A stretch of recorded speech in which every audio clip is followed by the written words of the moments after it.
Think we can get started, Peter? I think we probably should. I think so.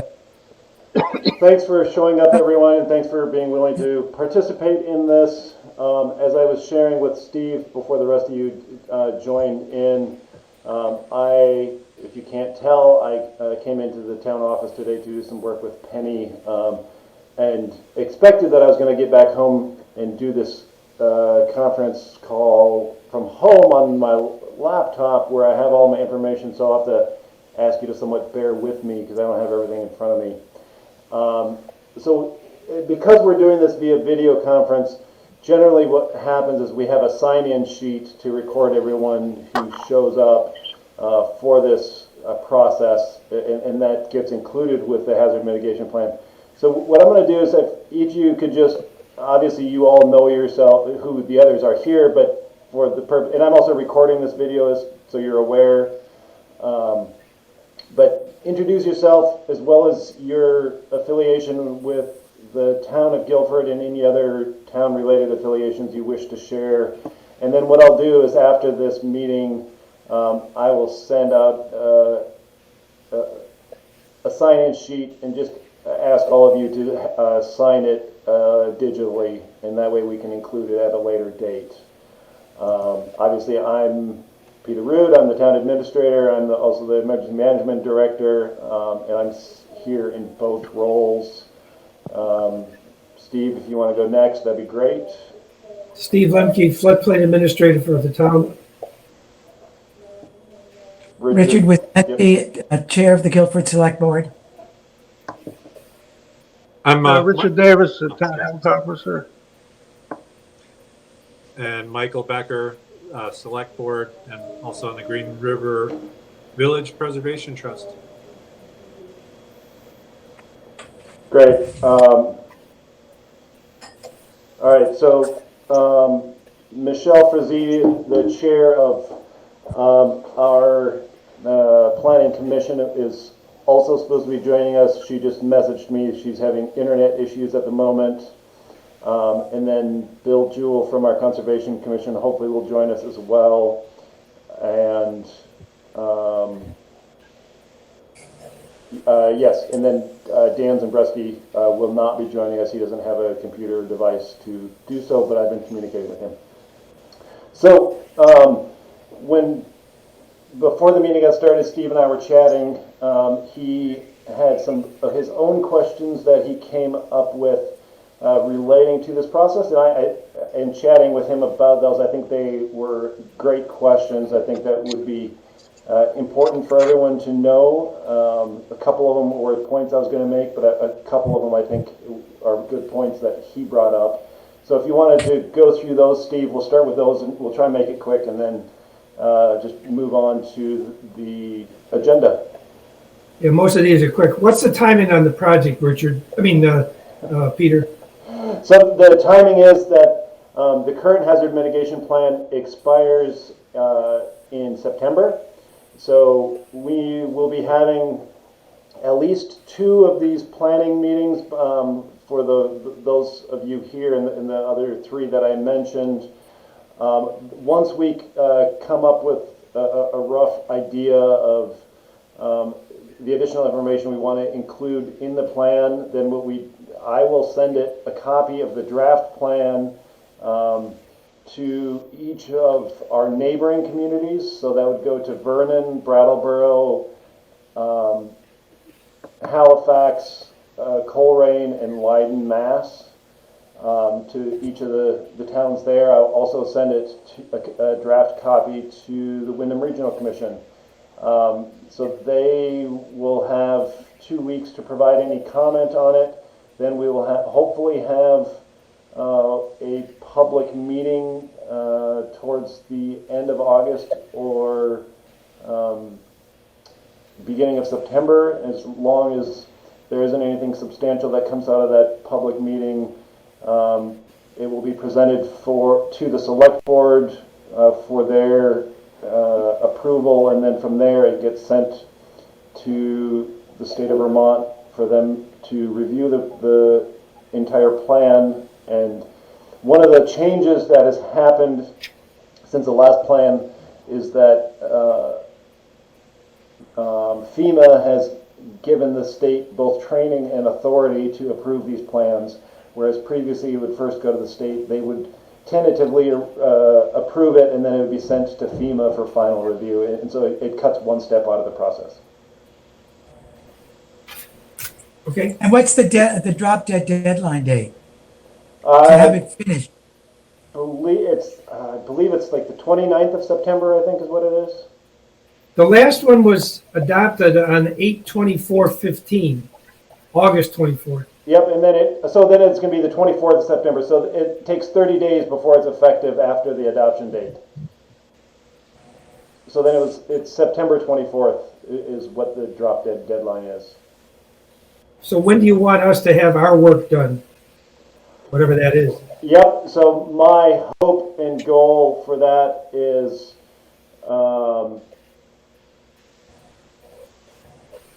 hopefully within the next 2 weeks, so by the 17th of August, to have our remaining edits. So I've already done a lot of work on the draft, so there's only a few key points that it's important for you folks to provide input on. Are there any mandatory changes we have to make? Yep, so the biggest mandatory change is identifying and profiling hazards that FEMA has removed man-made hazards. So the only hazards to be included in the plan now are natural hazards, whether that's, a windstorm, hail, et cetera, rain, that sort of thing. Is COVID considered, the pandemic considered a natural disaster hazard? Well, so that's something that's being debated. The other plans that have been put together of recent in the Windham region did not include it, but it has been a discussion that some people would like to include. I don't see that there's any reason why we can't include it. The one point, though, is we need to, as far as Guilford is concerned, we need to profile 2 or a maximum of 3 hazards that are of most concern for Guilford. So I don't know if you folks feel that a pandemic is of high enough concern to be in one of those 2 or 3. Does that make sense? Yep. But it is worth considering, and that's also Bill, in an email to me, Bill made a point of both a pandemic as well as invasive species were 2 concerns that he had, wondering if they should be included. I thought he said he wanted to put emerald ash borer in. He also said that as well. Yeah. Okay. What's the length of the next plan? Is that 8 years? That is correct, yes. Hello, someone just joined us by phone. Can you hear us?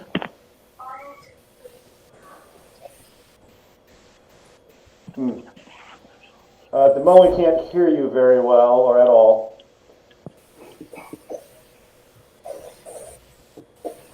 Steve, you want to continue, please? Yeah. There's a new land use map underway, correct? As far as I know, that is correct, yes. And do you think that's going to get done in time for us to incorporate that in this? That's an answer I don't have yet. Because that land use plan is part of, from my understanding, is part of the town plan from the Planning Commission, and I don't currently know the status of that map at the moment. Hi, may I say something? Michelle Frazee here. Hey, Michelle, thanks for joining us. Yeah, it's very muddled. I can't hear much. I also cannot get online via internet. It's ridiculous. Honestly, I'm 2 doors down from the library. And I can barely understand the words that are being spoken right now.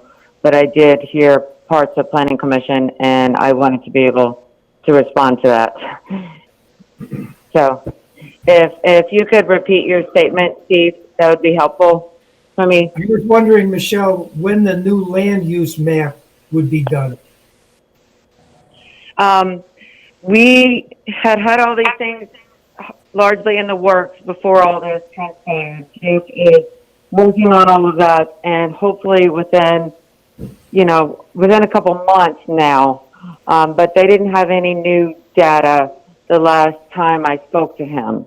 So it's all kind of a work in progress and slowed down right now, Steve. So I don't have a great answer on that, but definitely trying to work towards that because it matters for the whole town plan, not just this piece. I really want to be able to join you guys online so I can see folks, but I'm not being able to get in. Sorry, we understand. Steve, I don't remember, did you have any other questions? Well, flooding, in the old plan, flooding and fluvial erosion was really front and center.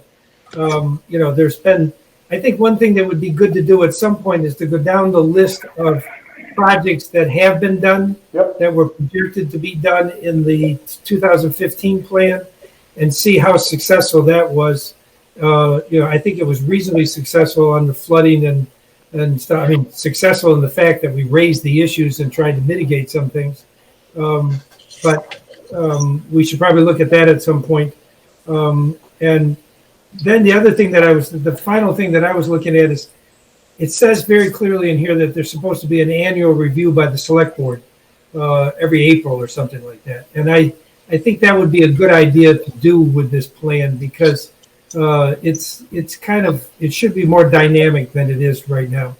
Yep, and you are correct in that, Steve. There is supposed to be an annual review of this plan. I don't know when the last time there was a review of the plan or the actions that were laid out in it.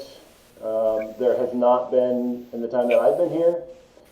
So that is something we definitely need to change in the upcoming year. I've never heard it come up on any agendas that I've attended or been asked to comment on it or anything. We should put that, Peter, in the select board folder where we have our calendar. Absolutely. And I think it specifies April for some reason. Yes, it's supposed to happen after town meeting day and after election of select board members in the beginning of the select board calendar. There's also supposed to be. May I pause? Yep. Like I can hear Steve and I can hear Richard, but I can't hear you, Peter. Okay, I'm not sure. Are you on speaker or? You guys are just. I'm just on my computer, so I've just got the computer microphone. Okay, I'm sorry. I really wish I could log in. It won't let me. It's okay. It just feels important for me to weigh in on this conversation because I have a lot to impart. So the last thing I'll say is that there's supposed to be an updated town meeting on this as well. And the reason I'm saying that is that it's in the plan, not because I necessarily say it should, would, or could be done. It just says it will be done. Yeah. What's an updated town meeting? Is that, yeah. This hazard mitigation plan, there's supposed to be a presentation on it At the at town meeting. town meeting? Okay, I got it. And whether or not we want to include that in this current plan, there's no mandate for that. So that's really, if the select board wants that to remain in there, we can. I think it's a good idea to have it reviewed at one of the first select board meetings after town meeting day. I'm not sure if it's necessary to review it at town meeting, just because select board meetings are public meetings, and the public who's interested could come to a select board meeting specifically dedicated for that purpose, if that makes sense. Well, that was my next question, was how would the select board review it? So did you just, I mean, is everyone okay with that? Does that make sense? It would just be handled at a typical select board meeting? Yeah, that would. Go ahead, Richard. We don't need to hold a special meeting for this? No. Okay. No. I want to say that, like, yes, but I do feel like the planning commission should be involved. There's a lot of research and time spent on it on that side of things, even though things have been paused lately. And it should definitely be a cohesive process so that we can, maybe even the planning commission could have public piece prior to a select board moment if there's any concerns, so it doesn't all have to fall on the select board. So we can move forward in a healthier way that has not happened in the past. But anyway. Michelle, if you can hear me, this is Peter again. I think that's great. And really, from the state perspective of a hazard mitigation plan, even though it's directed by FEMA, the state really feels, aside from the select board, the other most important group to participate in this is a town planning commission. So I think that's an excellent suggestion. I'm just speaking on the town folks side. I do definitely feel like there's a lot of negative way too often, and I think there's a lot of good in the hazard mitigation plan. And I know there's a lot of growth that you've probably heard from Melissa and built on, and things from the last draft, and I'm really attuned to it. And I just feel like we should be able to at least grab that board into it and enunciate it, and not put all the weight on the select board, so that by the time the select board's receiving everything, it could actually just be like, yes, we're doing this. I don't know. The two select board members that are here, how do you feel about that? I'm not sure what you're saying, Michelle, frankly. To be honest, I think Michelle is confusing what we were talking about because of the audio. Michelle, we were talking about the annual review of the existing hazard mitigation plan, not the process for developing a hazard mitigation plan. Okay, so Richard, I can hear you. I can't hear Peter as well. I'm still trying to get online. I want to see you guys. This has just been a big thing at the planning commission level for a long time. We pulled Peter into this to help work on it. And before everything that came down to the vote and all the different parts that have happened over the last 2 years, it's really deeply invested in a lot of the people that are on the planning commission. And I know it's not just what needs to happen right now, but the annual review or whatever, but it still needs to involve the planning commission. That's all I'm trying to say. Okay. So if we can, I'm going to just move on to the next point on the agenda right now.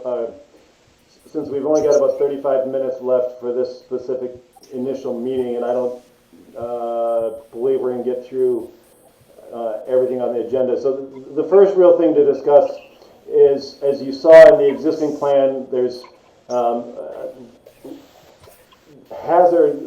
several types of hazards were identified and profiled in this plan, and it takes up a fairly substantial portion of the plan. So one of the charges to this planning group is to identify 2 or 3 of the most concerning natural hazards for Guilford. I have spoken with Danny about this.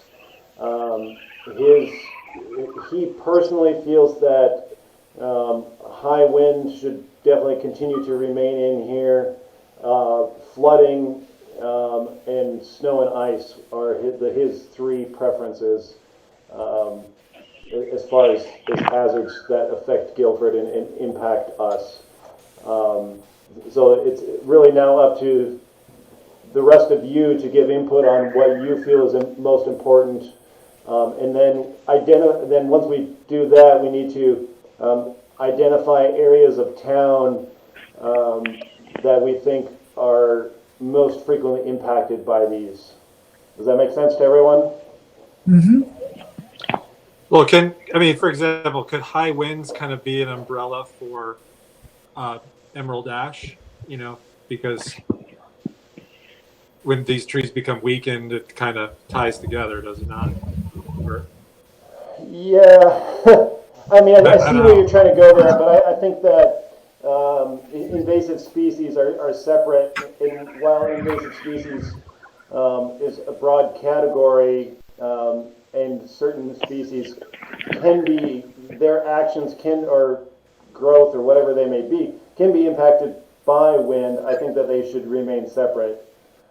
I Yeah. agree.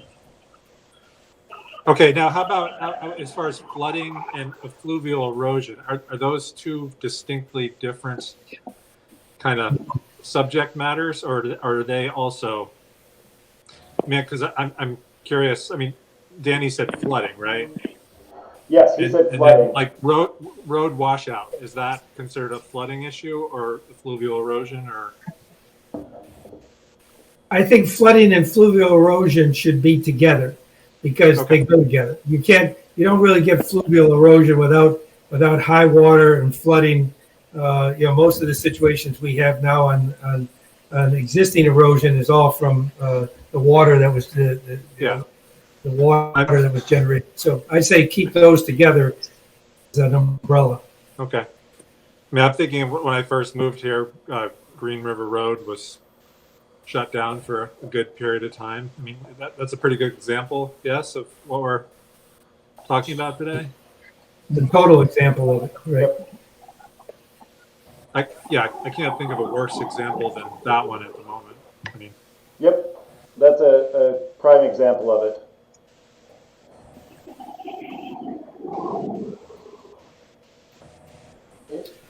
Is there a limit to the number of hazards that we enumerate? Maximum of 3. Oh, okay. So you have flooding, high wind, flooding and fluvial erosion, high winds, and what's the third one that Danny said? Snow and ice. that seems like a good one. I mean, that can take out power lines, right? I mean, Yep. Well, I didn't hear what you said, Peter. What was it? Snow and ice. Oh, snow and ice. Yes. I agree with those three. yeah, I take no exception to what Danny's saying. I mean, So it I seems have to a, me, I have a question. Just a bigger question on the plan itself. I mean, just having a plan in place is obviously important for planning to deal with these issues. But are there any state or federal funding implications for having a plan in place? Like, if we have a plan like this and something happens, does this make it easier for us to get financial assistance from the state or the feds? 110%. If we do not have this plan in place, we are not eligible for ERAF funding. And forgive me, I forget what ERAF stands for. Emergency Relief and Aid Yes. Funding. Assistance. Assistance funding, thanks, Steve. Okay, thanks. So yes, this is something of very high importance. This is one of 4 things that we are required to have in place in order to get both federal and state funding in the event of an emergency. Okay, good. That's good to Peter, know. I'm confused over who said we only get 3. That was Alyssa that told me that. So 5 years ago or whatever it was, we started out with 26 listed possible hazards. Yeah. Now, some like tsunami wasn't big on the list. Yep. But I think it would be unwise for us not to at least. I mean, we could say here's a list of 6 that with 3 primary and 3 sub-primary. But I think it wouldn't show a lot of command if we didn't have something about pandemics or something about invasives. And I mean, the Emerald Ash Borer could cost the town more than any of these things. Yeah, so if you remember on page 12 of the current town plan, there's a spreadsheet of the 26 listed items that Steve is referring to. That will remain in the new plan as well. It's going to be edited, so all of the human-caused hazards, such as air crashes, terrorism, school safety, highway accidents, hazardous materials, those will all be removed And the only things that will remain, railroad accidents, that sort of thing, will be removed. The only items that will remain on this list are natural hazards. So we will, with that though, what we need to do is we need to rate each of these items. And so on the previous list, the number one item was power failure. That is one of the things that FEMA has removed from this list. So for Guilford, the previous plan listed high wind as having the highest score and affecting the largest number of people and having the largest overall impact. Flooding was second and fluvial erosion was third. So with that, each of those three items that the previous team selected were then elaborated on and supported by documented information from the National Weather Service, as well as specific incidents that were known to have happened in Guilford. So for example, if we were to continue to have the flooding and fluvial erosion as items in here, what we can do is for those of you who remember, I know Steve and the select board certainly will remember, is 2 summers ago on June 30th and July 1st, we had some massive flooding in part of River Road just north of the village washed out, and we had to stabilize the bank and rebuild the road there. So that was an incident that was very localized to Guilford, but wasn't necessarily recorded by the National Weather Service. But that is something of definite import to us. Does that make sense? Mm-hmm. For example, so that's additional information that we can include in here, and we can state actions that we took at the time to hopefully prevent that, as well as the extent of the damages, both physical and financial, to the town.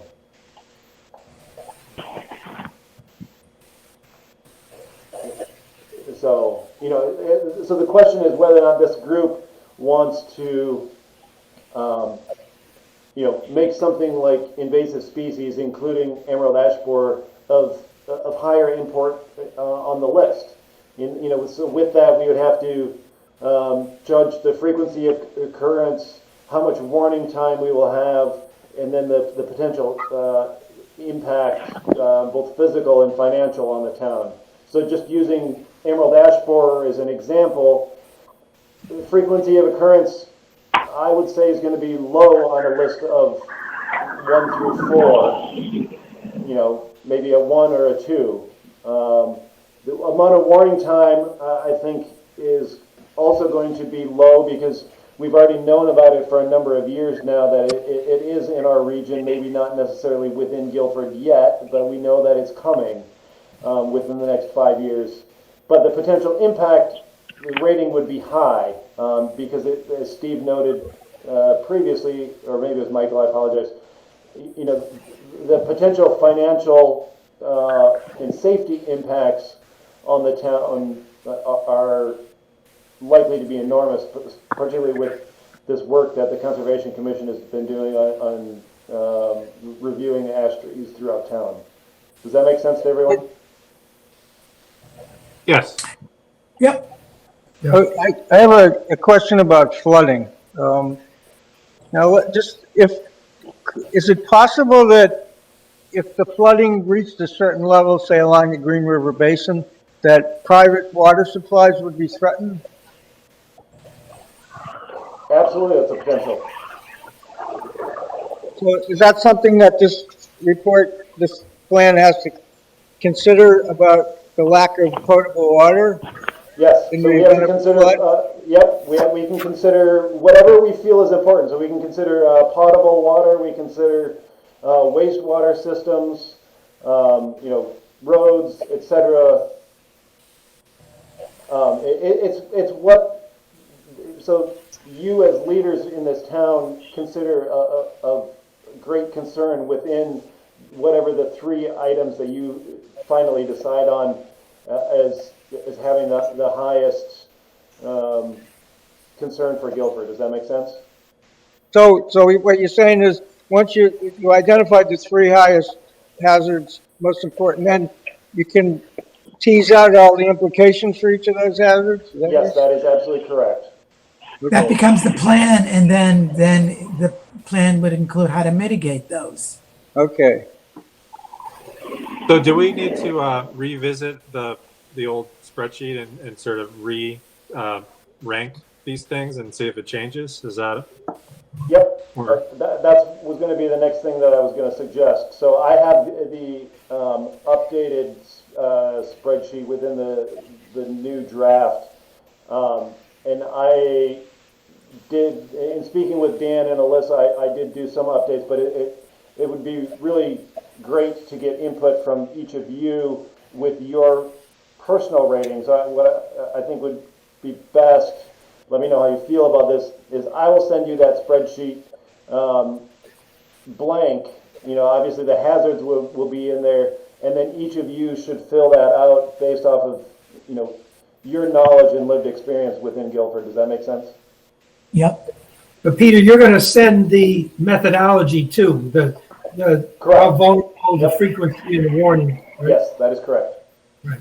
And it's on page 10 of the current plan, the old one. Yeah, the assessment starts on page 9 and the spreadsheet is on page 10 on the existing one, but I'm going to send you. I thought you were going to send the one the new one. That's correct. That's what I was just going to say. I'm going to send a new one because the methodology has shifted just slightly because of some changes that FEMA made, so I updated that. So I will send the new one to each of you guys tomorrow. Good. um, And then we should put our personal comments on those. Yes. So what? Yeah, I'll explain in the email what each of those were, but you should have the frequency of occurrence, the warning time, the impact, and then those that you see as the most vulnerable facilities and or populations to be affected by those things. You know, and so this is a little, when I was speaking with Alyssa about this, it's a little bit funny because part of the analysis, for example, the frequency of occurrence, that is generally based off of scientific data, which is the probability. So a 1 is unlikely to occur, which means there's less than 1% occurrence in the past 100 years.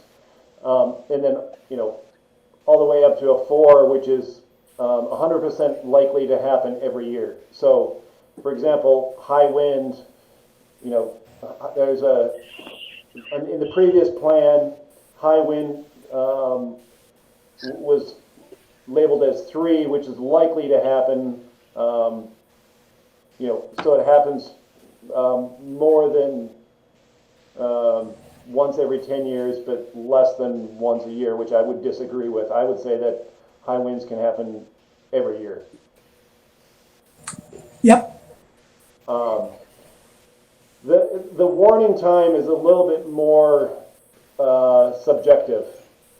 So that one is a little bit more based off of personal experience and opinion. Because with each storm, you know, yes, we can each watch the weather and know that we have a rainstorm coming, you know, tomorrow, but it may not show up tomorrow, so you know there's not really any warning. But then, you know, 2 hours from now, we may have a sudden rainstorm that hits us that we didn't have any warning about. So, I was just curious. Did wildfire drought make the tab in front of me right now? so they are both on the list. When this was done more than 5 years ago, this was almost 7 years ago when this was originally being drafted, drought was very low on the list, which maybe is something we should reconsider. And then wildfire was midway up the list, which is something that can happen. You know, we've had a couple of fires here in Guilford in the past 2 years. But yeah, that's why it's important for you guys to provide your input on this. But on your spreadsheet, COVID doesn't appear, I presume. That is correct. It does. I don't have at the moment pandemics on there. And part of mine, the one that I'm going to send to you, is I'm going to have several blank items on the bottom of the spreadsheet for you folks to fill in items that I might have missed or that you feel are of importance that are not on the list. Okay. I feel strongly that pandemic should be on there because the tragedy of our country is that we don't have a hazard mitigation plan in place for what's going on. It should be a lesson to us. I think that's a very excellent point, Richard. Richard, may I say something? Please. Like, I'm really struggling right now because I'm sitting here on my computer trying to desperately connect with you guys and see you, and I can't. And that's a big piece of this. I'm 2 doors down from the library. It doesn't make sense that I can't get on this meeting. I can only kind of muffled hear Peter listening at the best if I can. And I completely agree, Richard. It's hard knowing that the town plan needs to be finalized at this moment, and we've gone through all of this. And I feel there's so many things that need to be addressed within that. Things we need to have learned, even though we're not out of it. We need to pay attention and do it, and it applies here too. And I have a great wealth of knowledge on what I'd like to share on the hazard mitigation plan. I'm not being able to do that so clearly right now because I can't hear everyone. But I think there's a greater conversation that needs to happen beyond this moment. I just want to say that. So Michelle, if you can hear me, this is being video recorded. So I will share that with you. It's going to be edited by BCTV, and it will be on the town website as well as on the BCTV channels, just so you're aware. Okay. Thank you. So just from your previous review of the previous edition, everyone, as well as your own opinions, do you have any other potential hazards in addition to pandemic that you would like to see added to this list?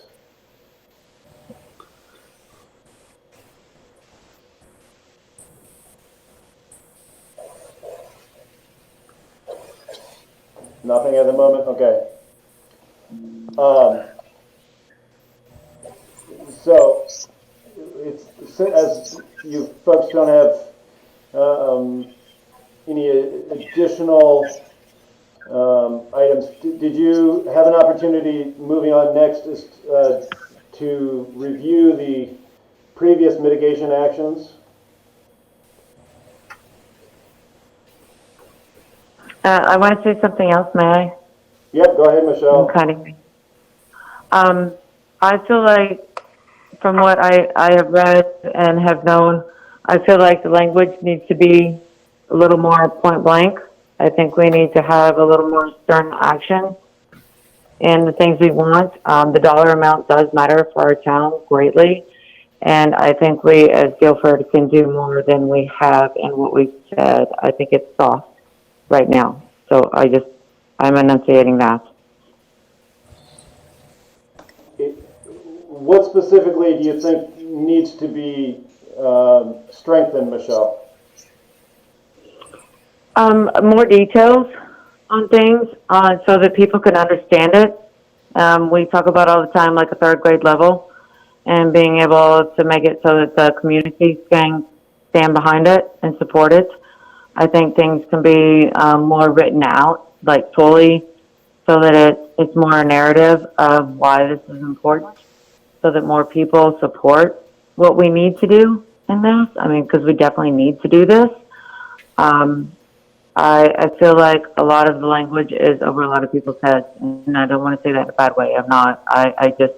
It becomes confusing when you try to read the drafts that were before and then now. They become very, I don't know, like systematic, it feels very separate from that being close with the community, and Guilford has that beauty that we can be that. And within that, there's also a lot more strength we can have in the things we need to enunciate about what needs to happen in each of the moments that might happen for our town. I would love to be a part of it more to help bring it like back to that level, but also like offer more information within what's written so that there's more support. I don't know if that's making sense, but Well, hopefully you can hear me. So I heard you very clearly. In some senses, we are not able to do all of that because there is certain language that we need to leave as is because of FEMA requirements and frankly, unwritten expectations on how the language of these plans is written. As far as detail goes, we can put as much detail in here as is important to the town. I don't have any, feelings necessarily one way or another regarding the level of detail in here. As you folks are the leaders in this town, you dictate that, basically to me as I draft this. I don't think that we should forget that this is a technical document. It's not really, from my reading of it, a document for public consumption. It's a technical manual how to deal with hazards, and it's not really about people agreeing as much as to it as following the technical processes of dealing with the hazards. That it's not about we don't deal with hazards by vote or community enthusiasm. We deal with hazards by bringing out the fire engine. So, there's got to be a certain level of technical prose in the document. And prose, I understand that, Richard. Like Yeah. I completely do. yeah. It also is a part of the town plan, Mhm. and the town plan needs to be readable by anyone that receives it. And I'm sorry, like I'm so ready to be done with this. But my going on 7 years in it, like it's a big part of the town to be able to stand behind things and come together as a community, because we have a beautiful town that we do get to communicate and talk to each other and work on things together. And yes, there are technicalities that we need to adhere to, but it needs to be done in a way that is receivable to everyone so that more people will stand behind and appreciate it. The hazard mitigation plan gets to stand on its own. It's not like all the other things we vote on in town. So this is decided on a separate note, beyond like what the planning commission does or going to town votes or anything like that. And I really want to be a voice for the community because I've been so much a part of it. And I know it's technical, but I think there's ways to share parts within it. Like it can be technical in writing, but there can also be parts that are easily read because it does go in the town plan. That's all I need to say. Mm-hmm. Okay, thank you. This is the hazard mitigation plan. When it comes down to brass tacks, is a guidebook for the select board for actions to take throughout each fiscal year that this plan exists, as well as an overall plan for the now what will be 8-year period for actions that can be taken to hopefully mitigate any impacts that we will face in the future. And so, it's not necessarily for the community on the one hand, but it does impact them. So back to the next topic, which was the mitigation actions from the previous plan. And I was, in my work on this thus far, I've been pretty impressed that despite not having the annual review of this plan and annual discussion by the select board and Danny and the floodplain administrator, et cetera, that majority of the previous mitigation actions that were discussed have been addressed in one way or another. Either actions were taken or it was decided that that was less of a concern than had initially been determined. And so I think that's really positive. And so we need to, after you folks decide, what your three highest ranking hazards are, then we need to go from there and compare those with the previous actions that were taken, and then obviously get Danny's input on what he feels are actions that we should take. And I think this can also potentially play in as well to the select board 5-year capital plan as well, because this does have impacts on that. Yes, Steve, you got your hand up. Yeah, Peter, could you send to us the chart that starts on page 33? There are 11 general overview actions that were defined, and then 14 very specific Green River Corridor Plan ones. Yep. But on the overview actions, the last column says status. Could you update that status and send that to us as well? Yep. Because some of these are all done. I mean, like the Harris property says, need to work with the landowner. But obviously, that whole project was done, sealed, delivered over a 2-year period. So Correct. I think it'd be interesting to see this list in its current status. Yep, absolutely. I fully agree. Great. Peter, how far along are you on the revision? I am nearly complete. Basically, I need to input the information from these planning meetings, and as well as once you all decide on what hazards you feel are the 3 most important hazards, then I need to update the historical data on those since this report was last done, and the state does provide resources that makes that relatively easy to do. I'm asking because I think that it would be much easier. It would be easier for me if I had a draft of your current draft. Yep. And instructions from you about what you need from us. Okay. And then we could meet and discuss what our comments are on the draft, because I don't think that we're being productive enough here. And so I think if we look at your revision and you update it with what Steve is suggesting, Yep. and then we come back and having read it and commented on it and emphasize what we think the changes should be, I think that would be a much more productive way, Okay. for me anyway, of getting at this. How does the rest of you feel about that? Can you do I that agree. before we reprioritize the spreadsheet? Are you able to do that?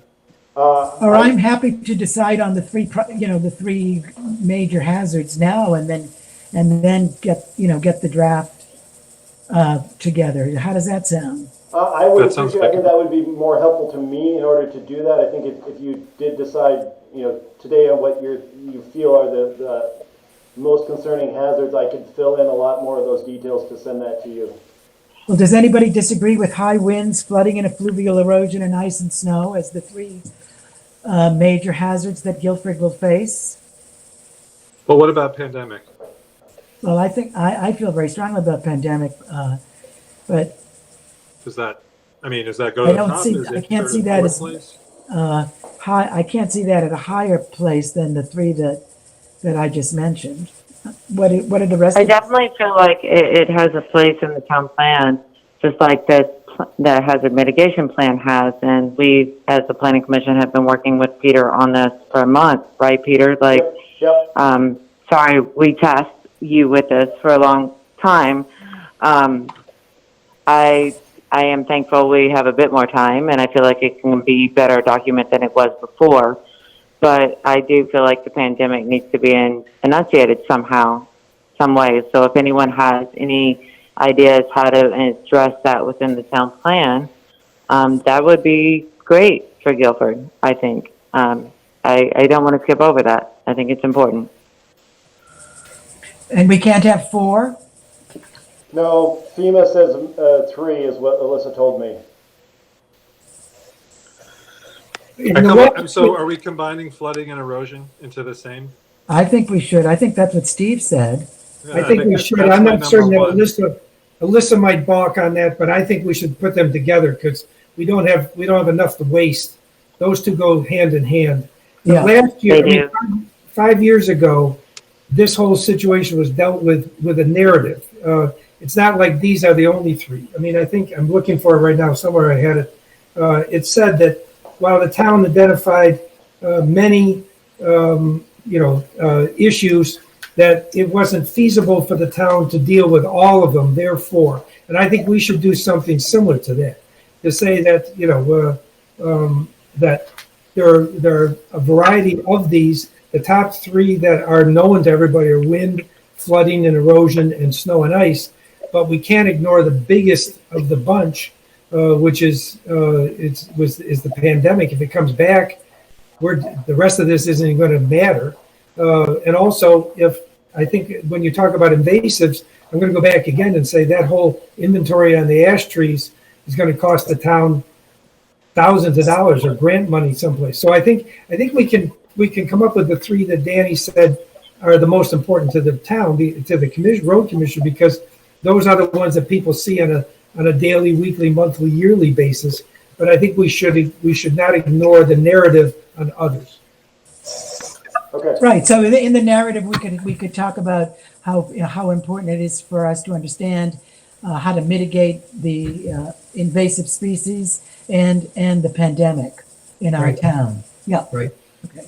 I think of those, I think the most difficulty we're going to have is figuring out how to mitigate for a pandemic. We can figure out how to mitigate for the emerald ash borer. We can figure out how to mitigate for a snow and ice storm, et cetera, but how are we going to, I'm not saying it's impossible, but I think it's going to pose some challenges. Well, how about an example of a mask ordinance? That's a mitigation, right? Yep. Not having school assemble, that would be a mitigation, or having school assemble in a new way, that's a mitigation in regard to COVID. Good. Social distancing, closing buildings, those are all mitigations. Sure. Okay. I see your point, Richard. Yeah. I totally support of recognizing the pandemic, but I'm having trouble prioritizing it in terms of what the town actually has within its grasp to be able to change and to really work on. And I don't see the pandemic as something it's a bigger issue. It's a town issue. It's on all the levels, but I don't know. My gut, I just have this gut feeling like maybe it doesn't belong in here. I'm not trying to argue with anybody, but I'm just saying there's a few little things we can do, but it doesn't rise to the level of a flood in terms of responsibility by the town. There's the responsibilities beyond us in so many ways. Well, that's a philosophical point, Richard, but which I disagree with. I think that the town has to be prepared. I mean, we just see this like crazy in states and cities where the United States is thoroughly unprepared to deal with this issue, and towns the things that I listed are all mitigation efforts that we could take to try to mitigate a pandemic in our town, and we need to be prepared to do those things. So, okay, so I think this is a good discussion. We only have a couple minutes left, and this is our first meeting, so. May I say something? Sure, go ahead. I'm sorry, I wish I could see you all. I just want to say that I fully believe in everything that was just said. I do think this is all really important to talk about. I don't think the hazard mitigation plan is necessarily the place, but there are other mitigation efforts that should be happening within the town. And we need to kind of rein in focus on just this piece to do like natural disaster, like pull back to stuff so that we can make sure that we're checking our boxes for FEMA money and things to help the town, support the town in those moments. COVID is a crazy thing that's affecting so much on all levels, and I'm deeply invested with my two children. I get it, and I want to help the town in any way I can, and especially at the planning commission, but I don't know what that looks like. So I wanted to say that, like, I hear everyone saying what they're saying, but I do want to focus on helping to make sure that we finalize this document for this moment, because it has a deadline and other things do not. That's it. So we're at the end of our time here. I realize this first meeting was a little bit bumpy, so I appreciate all of you bearing with it here. So what I would suggest is, so I'm going to do, I think Richard had a good suggestion, and I think that I will move forward with that and try and get this out to you folks as soon as possible. My suggestion was we'll focus on the 3 primary hazards and have those as the largest chunk, but I would suggest, you know, something like the pandemic, maybe hurricane, because of the fact that, you know, what we all dealt with Irene, you know, as kind of sub-hazards that we feel are of high concern, but the frequency of occurrence may be lower, but the potential impact on town will be higher. Does that make sense? And so we have a shorter narrative about those, a couple items there. How do you guys feel about that?